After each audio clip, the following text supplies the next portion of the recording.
Pant, what's up with him? RCB, where did it all go wrong? And Mumbai Indians, how do we stop them in the final of this IPL? That's on Ask Hoggy on Hogg's Vlog.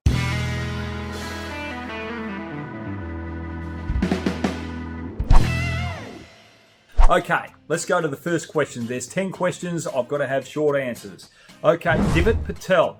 Where did it all go wrong for RCB in the latter part of this season? Simply their batting. Their first 10 overs, their run rate was atrocious, and it put too much pressure out the back end for the big hitters to finish off each innings. Also, they started to panic just before the playoffs. They were changing their top order a little too frequently.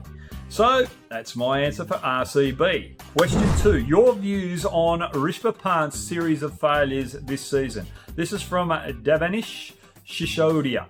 Well, I think Pant has been told by Ricky Ponting to play a little more conservative this year. He wants him to bat right through the innings and to have a lot more not-outs against his name.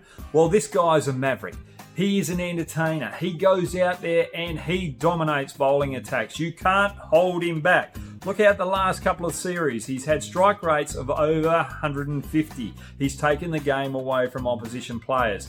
Take the shackles off him for the next final. Let him loose and let him entertain the public, please, Ricky Ponting. We want to see the best of Rishabh Pant.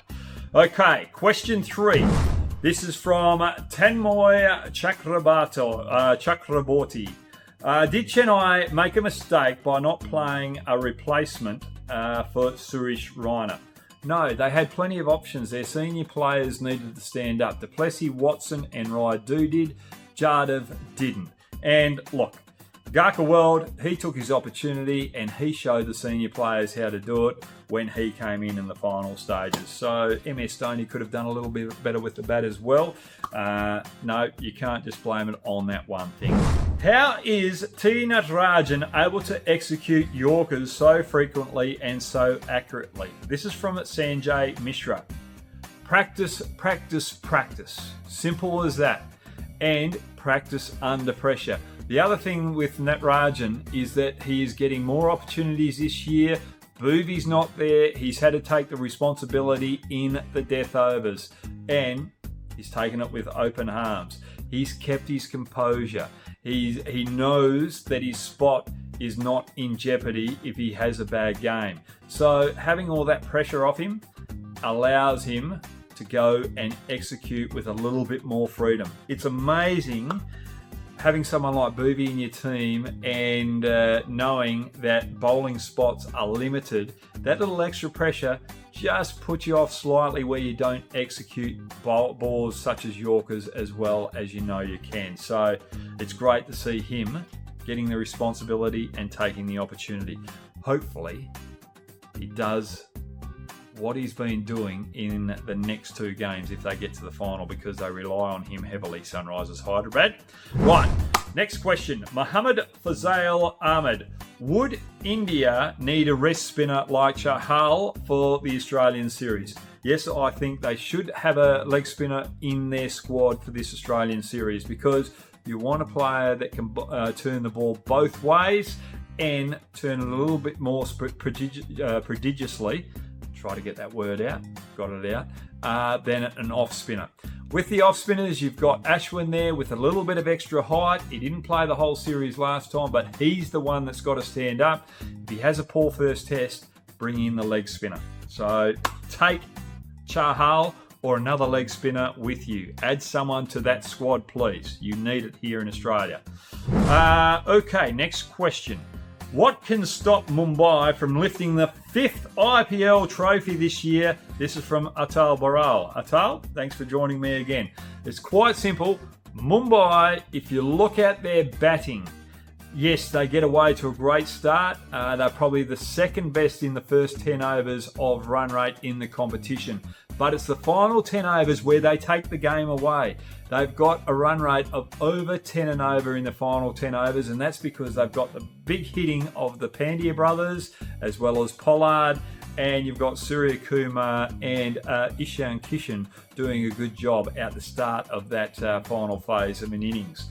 So you've got to have plans to counteract the final 10 overs of a Mumbai Indians game. Yes, they've got quality bowling, but if you can keep that run rate down, you're a better chance of beating them in the final. So I hope I explained that pretty well. Right, next question.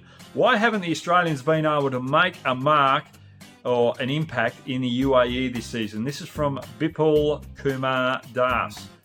Bipul, I'm thinking that you're just starting a little bit of banter between the Australians and Indians before the Indian series starts. This is a very daunting question for me.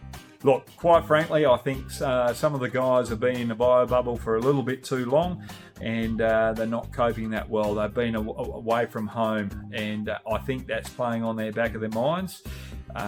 So that's one way to look at it. And the other way, they just weren't good enough. A couple of players stood up. I was pretty impressed with Cummins, and I was pretty impressed with Stoinis, but the other guys were a little bit to be desired. That's a good question. It's a hard question, but it all comes down to the psychology of being in that bio bubble. Okay, Chahal, Archer or Bumrah, the more impressive quick this season? Look, I think Bumrah has been a little better than Archer, but that's been a bit hard on Archer. Archer doesn't have a quality international bowler alongside him to keep the pressure on. You've got to remember that the Mumbai Indians have Bolt there who swings the ball early on in an innings, and they've also had another quality quick in Patterson and Courtenay, who have got a lot of experience. So Bumrah has had the pressure from the other end always been applied while he's been bowling, whereas Archer had to create it himself. But I'm still sorry, Bumrah just gets the nod ahead of Archer. Which players do you see Chennai retaining for next year's IPL? This is Akshay Mehta. Well, it depends. Are they going to go for an auction next year or not? We've got to wait for the BCCI to decide on that. But if they do go to the auction, these are the players that I'd keep. Garkawad, Du Plessis, Chahal, Jadeja, and maybe Sam Curran. Yes, MS Dhoni as captain, you might think about that. But if you want to go in a new direction and you want to bring youth through for the next 3 or 4 years, however long that period holds for between IPL auctions, you might think about changing your leader there. But I don't think that would happen. That could be a bit of a news piece, that one, couldn't it? MS Dhoni, you've been a great player, but there could be changes here at Chennai. But he's the heart of Chennai. I can't see it happening. Should the ICC follow the playoff system for the World Cup? This is Rishit Jain. For me, I think they should do it for the 2020 series, the World Cup, have the same playoff system as the IPL. I think your top 2 teams always should get a second chance. When it comes to the 50-over tournament, look, I'd like to see it in there, but because of the calendar of international cricket now, I don't think there's enough time to play that one extra game, because you'll need 3 or 4 days extra to have a rest between the next final, and that just pushes the series out for another week. So you don't want to do that in the 50-over tournament, but 20-over tournament, yes. That is a very good question, Rishit Jain. Now, guys, they are some sensational questions, and we've got some big finals coming up. We've got Delhi Capitals taking on Sunrisers Hyderabad, and for me, this is a tough one. I think Sunrisers Hyderabad have got the momentum. Delhi Capitals are just starting to shiver. Sunrisers Hyderabad for me. Anyway, I've enjoyed this question and answer. What about you get your mates on board? A little subscription down there, and they can enjoy a little bit of Hogg time as well. Stay safe, guys.